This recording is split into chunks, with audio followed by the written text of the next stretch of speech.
Lately, I've been reading some feel-good, happy books, and in this week's video, we're gonna do the opposite and read some sad books. Hello guys, welcome back to my channel, and as you can tell, this week I chose to torture myself. I'm gonna be reading some sad books that are very hyped up on TikTok, Instagram, and the book community here on YouTube. I'm excited. They've been on my TBR for such a long time. I just want to see what the hype is all about and if they make me cry. So let's go to me reading the first book. That was weird. Yo.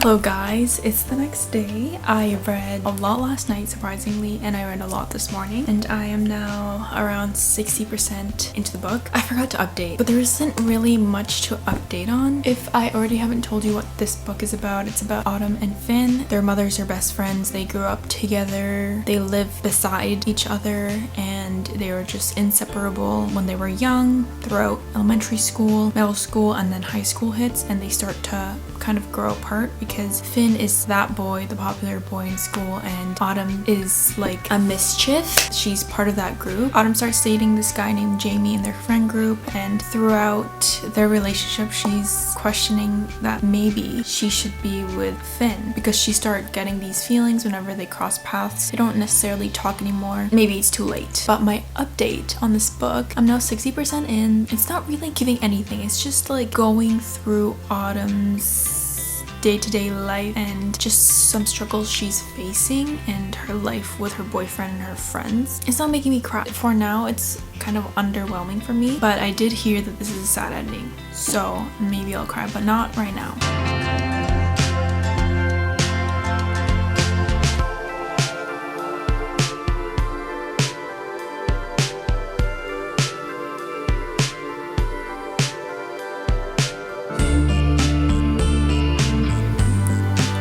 Something just happened. I'm reading on my Kindle again because it's just easier, but something just happened and it was so obvious. I do in fact hate this character.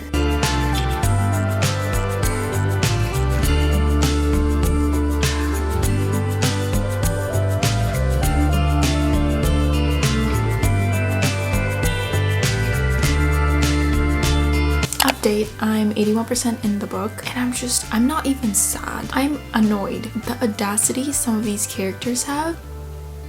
Like, Autumn's handling it well. Like, I would have dealt with it another way because no, that's not happening. Not on my watch.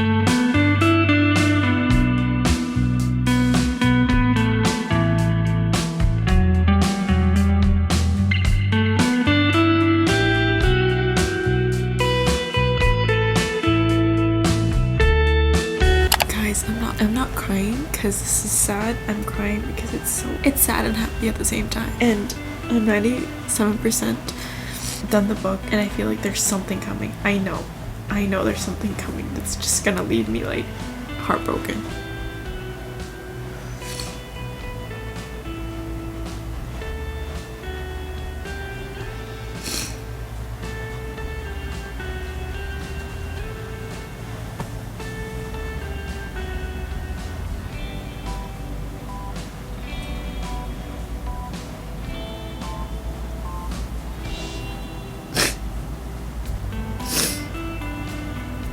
That's it. It's gonna make me cry like that, and it just ends like that.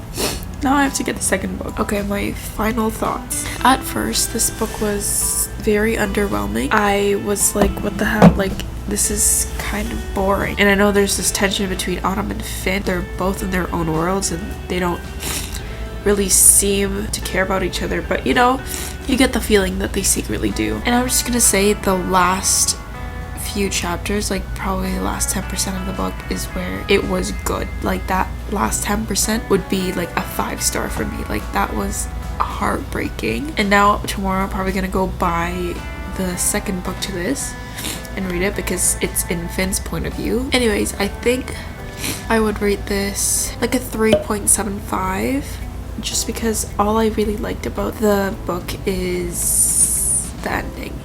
and it did make me cry. So the ending just felt so like fast and abrupt, and like it just makes the book feel incomplete, you know what I mean? I don't want to say more because I don't want to ruin it, but it just came out of nowhere.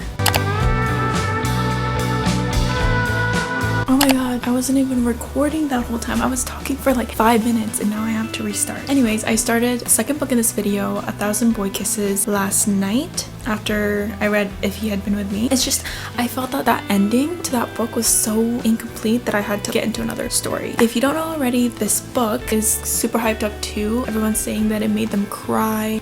I need that. I feel like I need that right now. I don't have the physical copy, but it is Kindle Unlimited, so I'm reading it on my Kindle, and I've been loving reading my Kindle recently. If you don't know what this story is about, it's basically about two childhood friends. They met when they were 5 years old. Poppy, the girl, was described to be just like this happy, optimistic little girl to be around, and Rune is a little bit more closed off. He's from Norwegian, but his family moved to Georgia because of his dad's job. That's when he meets the little girl next door named Poppy, and apparently like the first time they encountered and met each other, Rune was just like, wow, there is something about this girl. They become best friends and they're basically inseparable until Poppy's grandma dies. Before she died though, she gave her one last adventure because it was their thing. They always went on adventures and did different things, and the grandma gave her a jar full of 1,000 paper hearts for her to write the kisses throughout her life that just made her feel special and almost make her heart burst from a special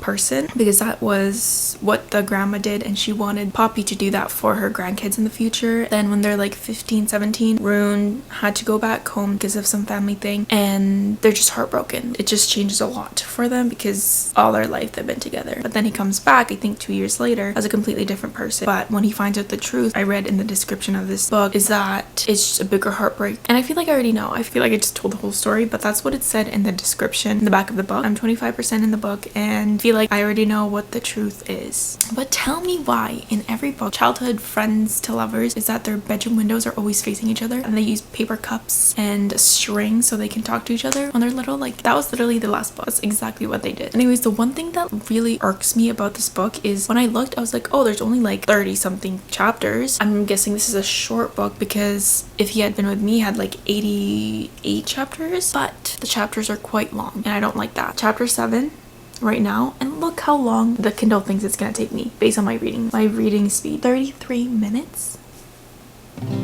No.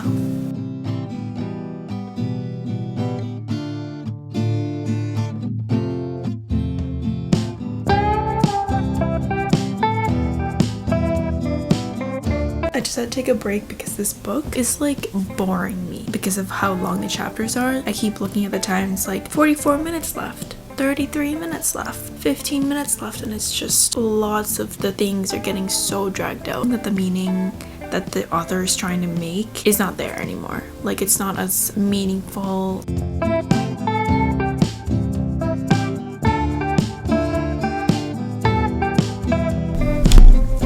Are you kidding me?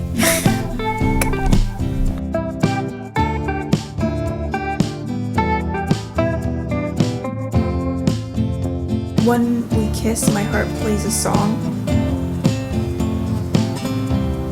That might be an arrhythmia, girl. Oh my god.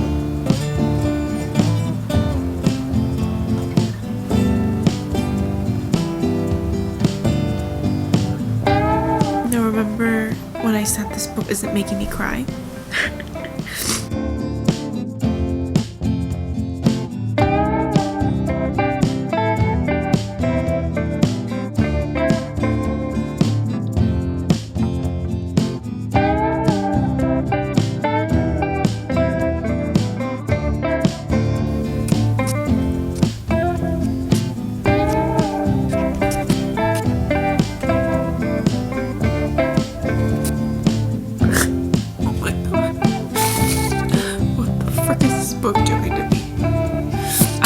To rate this. I love the story. The story was so beautiful in itself and everything about the story, but like I said, the chapters were so long. I feel like some of the things that they were talking about, some of the things that were going on were very dragged on, which I know is kind of part of the story because just trying to embrace the moments, you know? Kind of sounded like Wattpad Wattpad-y to me. Like I used to read a lot of Wattpad stories in the past, and this seemed very like that. It was just filled with Pinterest, Instagram love quotes. That's how it felt for me, which is good. Like some of the quotes were like hitting the right spots, but some of them were just a little bit too much. This story was so predictable from the beginning, but yeah, it did make me cry.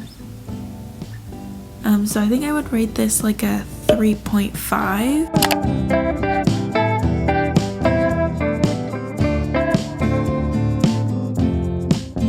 Hey guys, it's been a couple days. I haven't been able to read much because I just had the craziest shifts of my entire life at work, but I started reading The Way I Used to Be and I'm about 95 pages in. And to be honest, when I read the first few pages of this, I didn't know if I wanted to continue on because it talks about some really heavy topics, and if you are wanting to read this and get into this book, please check the trigger warnings. It talks about what happens right away at the very first page. I'm not the type to annotate or write in my books, but this book kind of made me feel a different way, and I needed to underline, write, and highlight some things because it's just, I don't know how to explain it. But if you don't already know, this book is about Eden, who is your stereotypical perfect daughter, gets good grades, until something happens with her brother's best friend, and from there it just kind of goes downhill. This book is told in 4 parts according to which year she is in high school, so freshman, sophomore, junior, and senior year. And throughout this book, what I've noticed is that she tries to kind of hides and buries the person she used to be and kind of creates this new personality as a way to escape what happened to her and just all the emotions and feelings associated to what traumatic thing that happened to her. And it's just like a very emotional book. That's all I can say. The experiences you experience through high school, your first love, your first heartbreak, friendship breakups, that's what's going on in here. And it's just, I feel like that's a very vital moment in our lives where we start to learn things about ourselves that we don't know, and like just learn things about the world.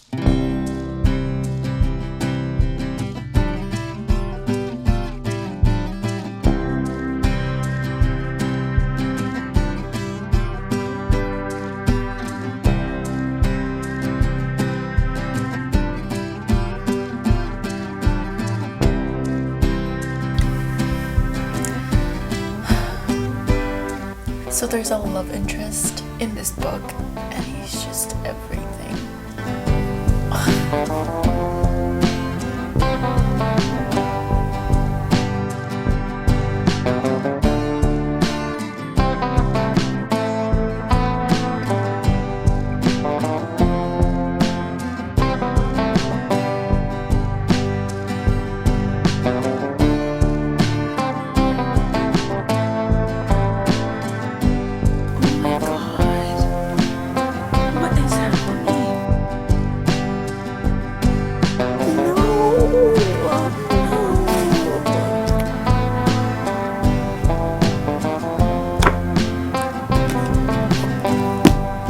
Hello guys, it's the next day and I finished The Way It Used to Be last night. It didn't make me cry while I was reading it. It made me cry afterwards because after reading I just kind of sat there and thought about it and the meaning and just the message of this book, and it just silently broke me. I think this book did a really good job of showing how the trauma that the main character in Eden went through at a very early stage of her life affected all the different aspects of her life later on, like her family, her friends, just her relationships in general, and how she kind of transformed herself or found herself, since this is going through her adolescence age, and that's the age where we're all very like formable. Everything that happens around us and our relationships, it shapes who we are at that age. Big part of who you are and who you're going to be in the future. And I think that was very like well done in this. Not well done that it's a good character development, but well done